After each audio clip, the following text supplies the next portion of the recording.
major weaknesses that we have in our economy is that currently, for instance, we have 18 banking institutions, commercial 14, and then building societies and other, okay, fine, about 4 of them.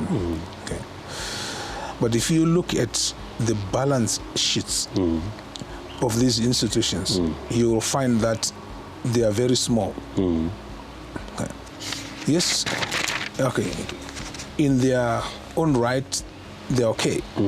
But when you then superimpose that on our national economy and you say, do we have strong financial institutions that we can anchor our national strategy on, that can drive our economic development, that can support industry in a very, a robust, aggressive manner? We don't. I see. Right? Have such financial institutions. The reason being, their balance sheets are too small. Okay. Right? To be able to do that. It's like a small, guy trying to lift a big boulder. Right? They can't. You need somebody with appropriate muscle to lift if it is a boulder. Or let me put it this way: if you are building a house, your corner for the house usually are much stronger. Yes. Right, because that's where your house rests on. That's what anchors your structure, which are the corner pillars. And this is why they are much stronger. So what we currently don't have are strong pillars for our economy from a financial point of view, where we can anchor our economic development and also our national strategy.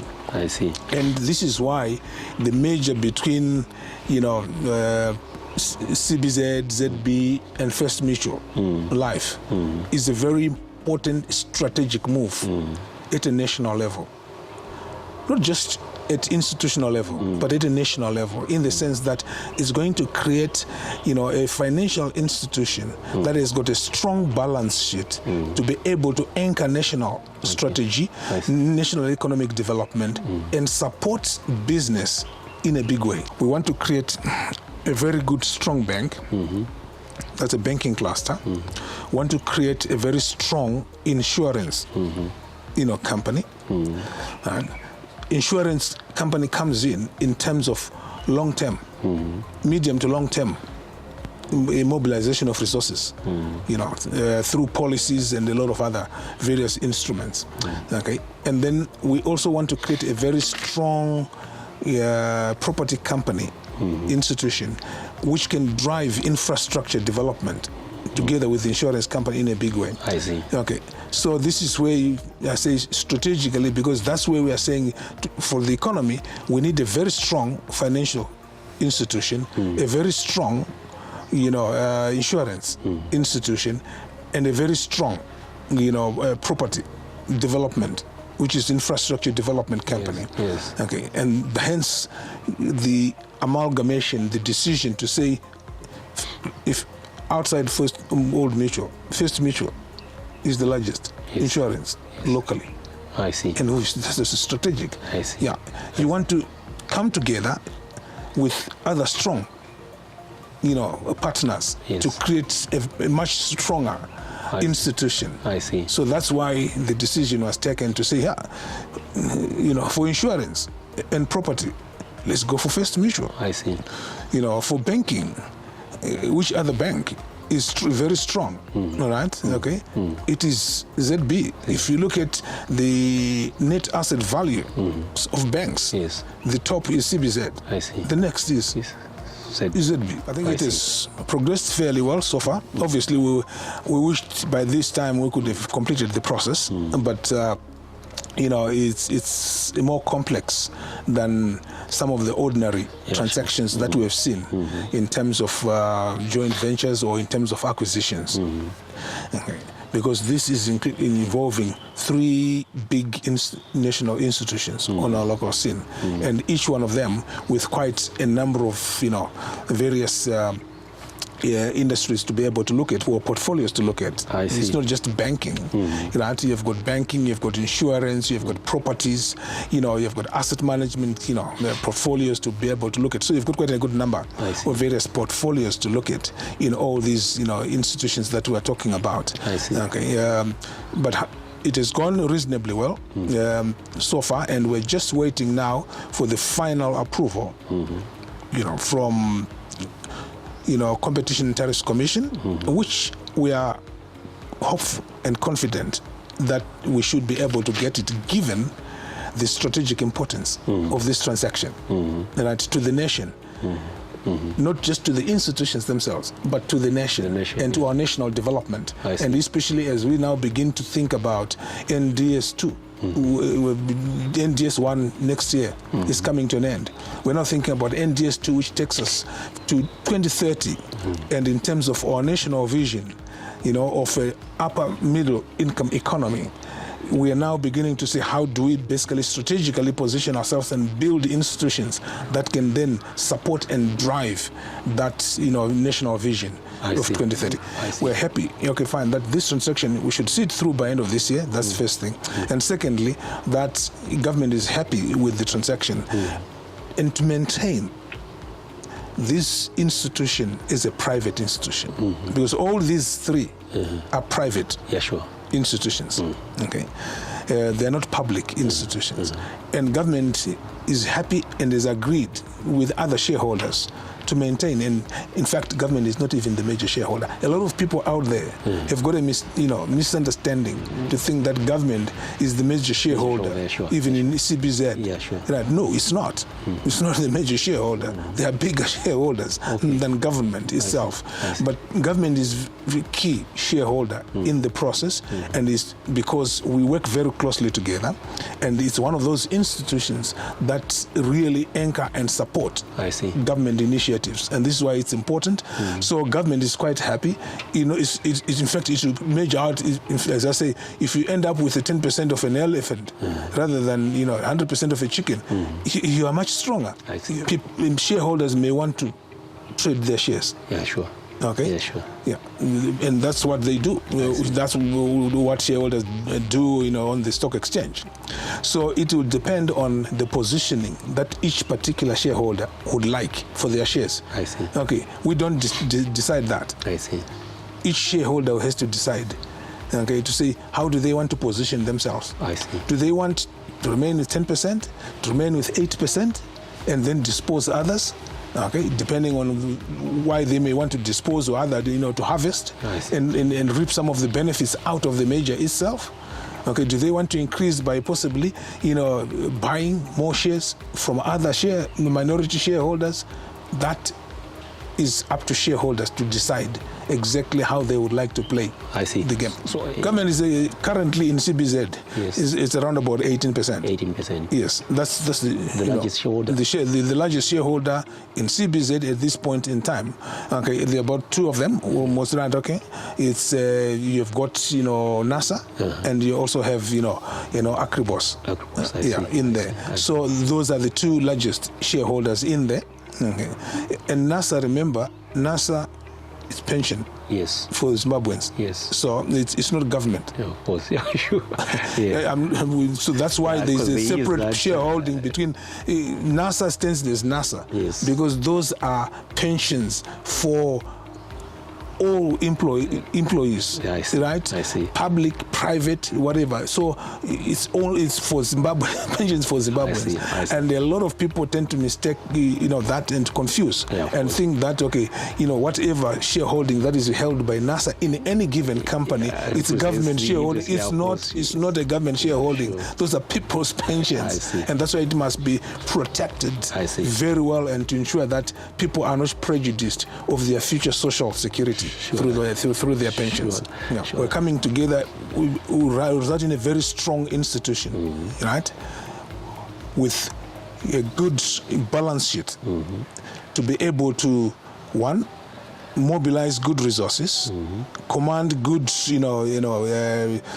share price on the market if they're performing very well, right? So we should be able to see, an increase in share prices on the market.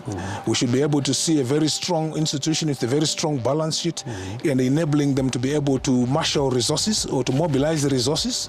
And number four, the ability to mobilize or capacity to mobilize the resources leads itself into growth opportunities that they can then be able to leverage, not only locally, but regionally and internationally as well. Okay.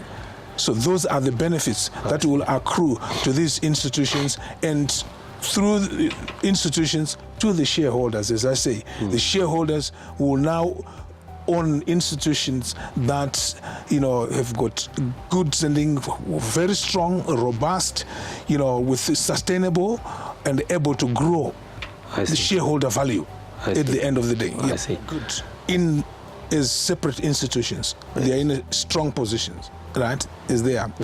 Okay. We're now going to create a much stronger institutions where we are combining two strong institutions. So the result at the end of the day is a strong institutions. And it's very important in doing joint ventures, or in doing, mergers and acquisitions. Yes. That's okay. We normally say the test is 1 + 1 should be equal to or greater than 2. Okay. Anything less than that is not worth it. I see. Okay. I see. So what is going to result, out of the merger of these two institutions, okay, of 1 + 1, CBZ plus ZB, okay, is an institution that is greater than the sum total of the two. I see. Fine. If we create, the two banks, bring them together, right, who are already well capitalized. Remember, yes, both of them well capitalized and who are meeting the capital requirements very well, strong. I see. You bring them together, what it does is it releases capital or resources for support to business. I see. Because at the present moment, right, let's take 20 million minimum capital required for commercial banks. Yes. Okay. So the two banks have got 20 million in the reserves, 20 million in reserves.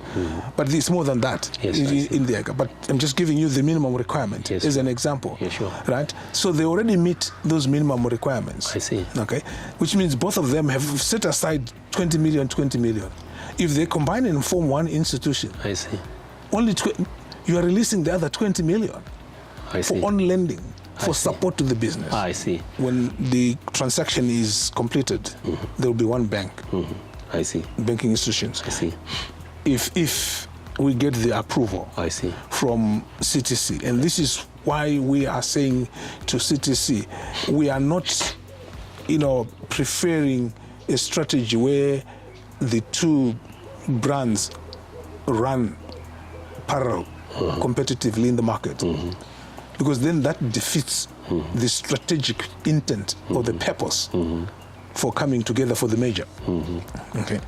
And that defeats the purpose for trying to create a much stronger institution that can support national economic development. I see. Because you still remain with small institutions. Yeah, sure. So why do it? Okay, we might as well not do it. It's not worth it. I see. Right. Okay. So that's very important. Okay, fine. And that's why they're coming in together. Just as I said earlier on with building society, building societies, that all banks are surrendering their building society licenses because commercial banks now are allowed by law to do the same business that building societies do. Yes, sure. So if you have got a commercial bank, which is a building society also, right, you then have to tie in capital, in a building society. Yes. It's required to have its minimum capital. The bank is required.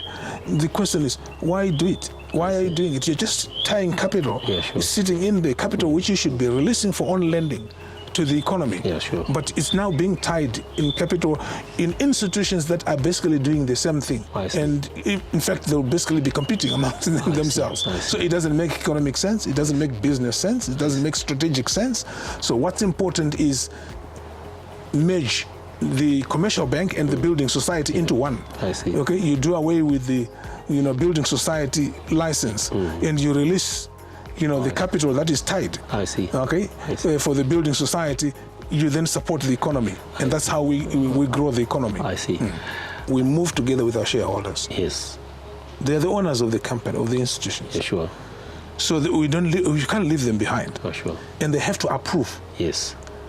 every transaction that we make, every stage and our strategic intent. I see. So, very important. Before this was done, in backdoor, it went to shareholders. Yeah, I see. And the shareholders said they support. I see. Okay?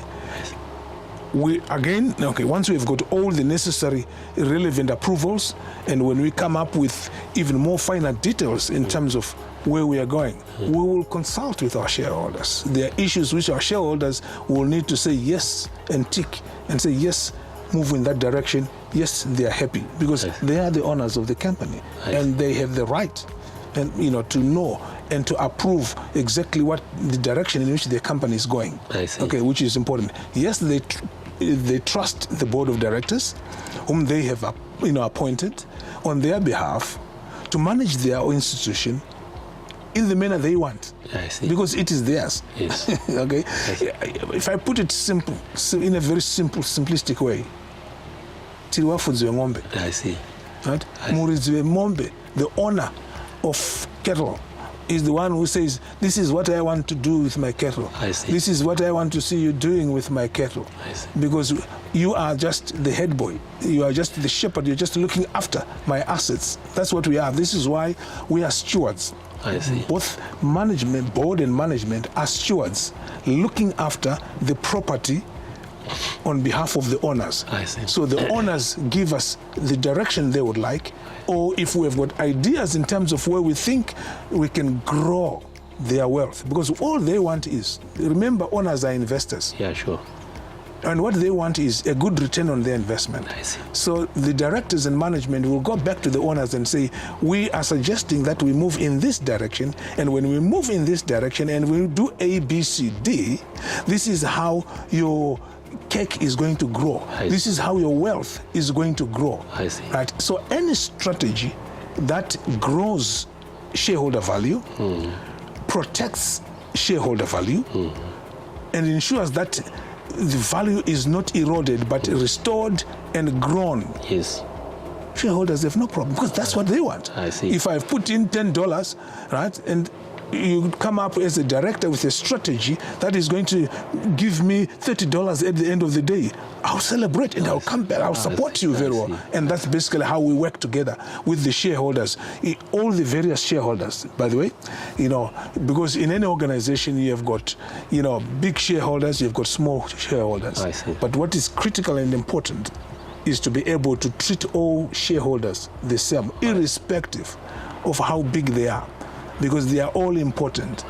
Yes, they may, have, different positions. That's okay, but we treat all shareholders the same, and this is why we consult all the shareholders, and that's why we have got shareholder meetings, and AGMs where we engage with our shareholders, put across what we would like to do, what we are proposing to do, and what the likely result and how they will benefit from that. Once they give us their thumbs up, we move. I see. Most of the issues have been resolved. Yeah. Okay, fine. There are still other issues between shareholders themselves who need to be resolved. I see. Okay, and that's the preserve of the shareholders to discuss and resolve their own issues between them. But otherwise, as far as the transaction is concerned, it has received the blessings of all the shareholders. I see. It will be the largest financial institution. I see. Okay. The most aggressive by assets, in terms of net present assets, assets, it will be the largest. By market capitalization, most likely to be the largest institution on our Zimbabwe Stock Exchange. okay, larger than the current big boys who are there. I Okay, see. so that's what we are creating, an institution, and more importantly, that is Zimbabwean. That's what is key and important. I see. That we are creating an institution which is Zimbabwean, by Zimbabweans, which Zimbabweans can be proud of. And on the Zimbabwe Stock Exchange is their institution, which drives the economic development. If we want to mobilize lines of credit, if we want to mobilize support from external funders, they will look at your balance sheet. The balance sheet. Is it a strong balance sheet? And the strength of your balance sheet determines your ability to be able to mobilize the resources. Okay, so that's very important. Okay, number two, okay, yes, it's an institution that will also begin to aggressively pursue regional expansion. I see. Right? So we be looking at opportunities outside Zimbabwe, across the African continent as well.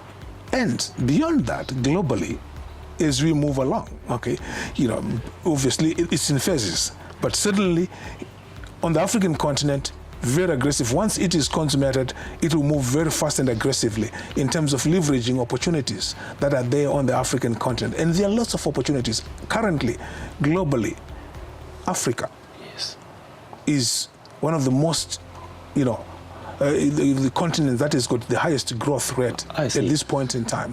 And this is why the whole world is seeing opportunities, great opportunities on the African continent, both in terms of the resources, okay, as well as in terms of industrial growth, economic growth, return on investment, etc. And we would not like to play second fiddle. I see. On backyard, own country, on our own continent. I see. And so we will be moving aggressively so that we also seize on those opportunities that exist, and we can then be able to grow, our cake, and also grow our economy as Zimbabwe. Yes, I mean, okay, there are lots of opportunities. Opportunities from an insurance point of view, opportunities, from a banking point of view, opportunities in terms of supporting ventures that are taking place right across the continent. Okay, we need to be able, once we are able to mobilize the resources, we can also move in terms of investments into those various areas which are lucrative, which have got high rate of return for our shareholders. Yes, we'll be moving quite aggressively in terms of those.